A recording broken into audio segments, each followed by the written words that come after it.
Halo guys, balik lagi di channel gue Erko Gradi. Jadi buat kalian yang belum tahu, di channel gue ini gue bakal ngebahas seputar tentang motovlog. Buat kalian yang memang lagi cari konten-konten tentang motovlog, langsung aja kalian klik subscribe supaya kalian gak ketinggalan video-video yang bakal gue buat ke depannya. Nah, buat kalian juga yang udah ngikutin YouTube channel gue selama 4 minggu belakangan ini, gue juga lagi jalanin project beat gue. Dan di video kali ini gue mau nge-review apa hasil modifikasi gua, gimana rasanya buat dipakai harian. Jadi kita langsung mulai aja dari alasan dulu ya, kenapa orang modif motor gitu. Kalau yang gua tahu sih alasan orang modif motor tuh ada beberapa. Yang satu karena memang orang itu pengen ikut lomba atau kontes. Jadi mereka emang harus ngelakuin modif, mungkin sampai modif-modif ekstrim bakal, supaya mereka bisa menangin kontes modifikasinya. Yang kedua, memang ada orang itu modif buat performa kali ya. Jadi modif mulai dari bagian mesin, mungkin spare part juga ya, kayak velg, knalpot, yang bisa mempengaruhi performa motor itu sendiri. Jadi setelah modifikasi tuh motor otomatis bakal jauh lebih enak daripada motor-motor bawaan pabriknya. Yang ketiga juga alasan orang modif itu karena hobi. Ada juga orang modif memang hobi aja, dia suka kalau motornya kelihatan lebih keren, kelihatan lebih oke, dan beda dari yang lain. Jadi orangnya anti mainstream lah. Mungkin gue tergolong orang yang nomor 3 ya. Gue tergolong orang yang hobi, karena gue memang modif motor ini cuma buat hobi aja. Gue pertama ganti CVT, gue upgrade CVT-nya. Itu memang pertama ngejar performa sih. Dan setelah gue ganti settingannya, gue pakai, berarti kurang lebih udah gue pakai selama 3 minggu setelah motor ini terakhir upgrade CVT. Dan yang gue rasain buat tarikan bawahnya itu emang agak berat, agak ngeden. Dan buat tarikan atasnya tuh makin pol gitu, gampang banget naiknya dari tengah ke atas, nggak kayak yang sebelumnya yang gue cuma ganti roller. Terus kesimpulan gue soal upgrade CVT, motor ini jadi lebih enak buat dipakai harian, tapi asal kalian pergi jalan jauh, bukan yang kayak pakai harian cuman kayak jarak 1 km atau beli barang di warung depan. Itu nggak enak, karena menurut gue malah ngeden bawahnya. Jadi plusnya itu motornya jadi enak buat tarikan tengah ke atas, tapi minusnya ini motornya jadi agak ngeden buat tarikan bawahnya. Terus di project kedua juga, kalau kalian ingat, gue ganti spion sama gue ganti cover tutup lampu belakang. Gue ganti jadi motif karbon. Kalian boleh cek aja dulu videonya nih, gue taruh di atas.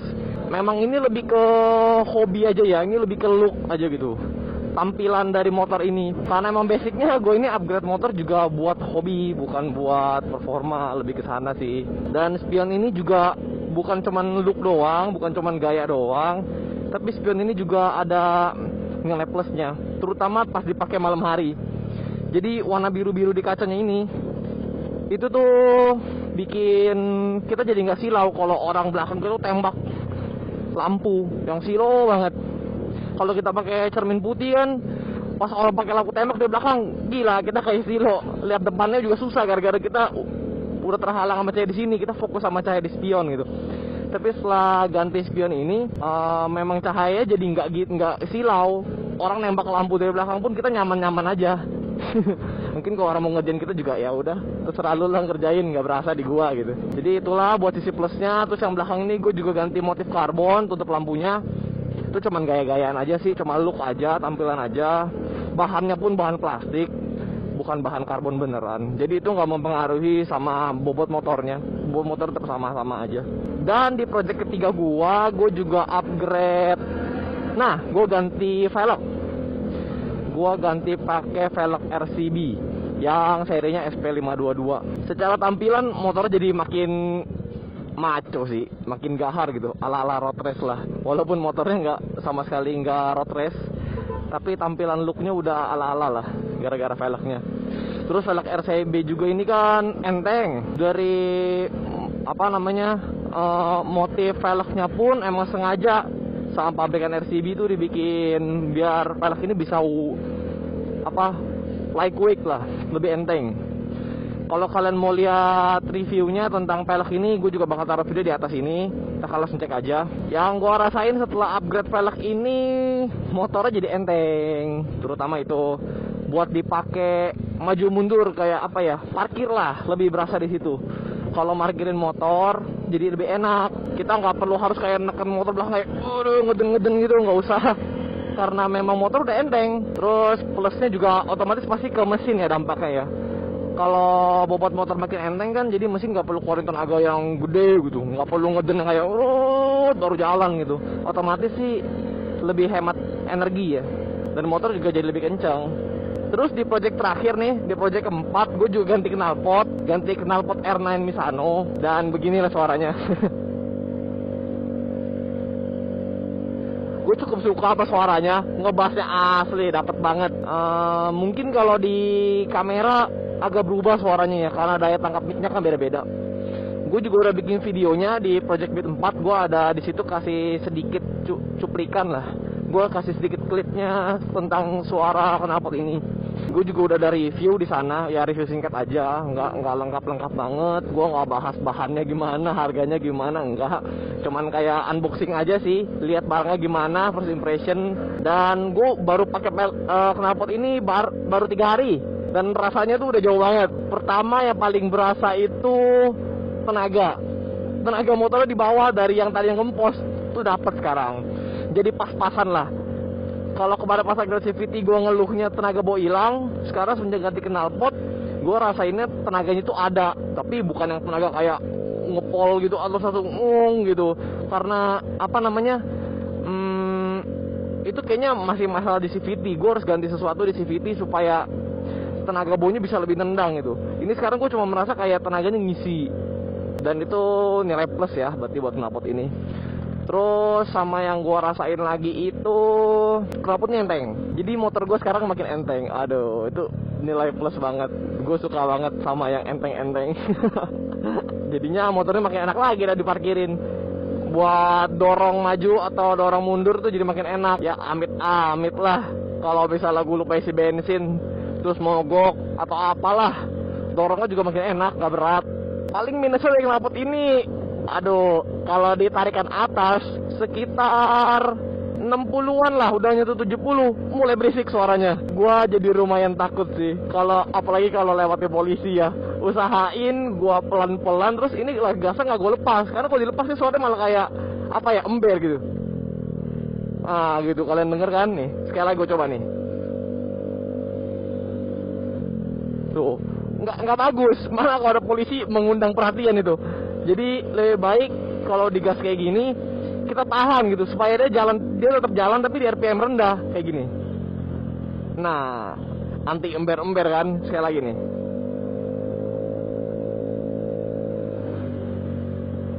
Nah, jangan dilepas, kalau dilepas ember. Aduh. Ya itu aja sih buat pembahasannya. Overall gue puas sama semua modifikasi yang udah gue lakuin, mulai dari CVT, spion, pelek, knalpot, semuanya bikin motor ini jadi lebih plus dibandingkan yang bawaan pabriknya. Semoga aja semua part-part yang gue upgrade ini tahan lama. Itu aja sih. Jadi kesimpulannya, buat kalian yang pengen modif beat kalian boleh contoh modifikasi yang udah gue lakuin, karena gue udah rasain dan ini baik. Buat kalian yang memang ngincer harian tapi looknya juga kalian incar, tenaganya juga kalian incer, boleh lah. Total budget yang gue udah habisin buat modifikasi kali ini tuh masih di bawah 3 juta. Yang pertama gue upgrade CVT, beli bahan segala macem, kalau nggak salah semua 500.000. Itu udah sama ongkos pasang. Terus di project kedua gue juga ganti spion sama ganti cover belakang. Itu habis kurang lebih 200-an ribu lah, anggap 2,5, udah 750.000. Terus di project ketiga gue ganti pelek, itu habis 1.450.000, ya anggap 1,5, udah 2,2 gue upgrade. Dan knalpot terakhir 1.100.000. Oh ternyata udah 3 jutaan guys. Ternyata gue habis budget 3 juta. Dan ini yang gue dapat di modifikasi kali ini terasa wah. Ya rasanya wah lah. Upgrade motor dengan harga segitu, puas. nggak nyesel. Dan itu aja sih yang bisa gue sampein buat kalian semua. Semoga infonya bermanfaat ya review ini, supaya kalian juga tahu, nggak penasaran lagi kalau upgrade ini apa jadinya gitu. Di video kali ini gue udah rangkum dan begini yang gue dapat. Sekali lagi ini cuma opini gue. Mungkin di beberapa orang akan terasa berbeda, tapi bagi gue ini sudah cukup oke. Semoga video ini bermanfaat buat kalian semua.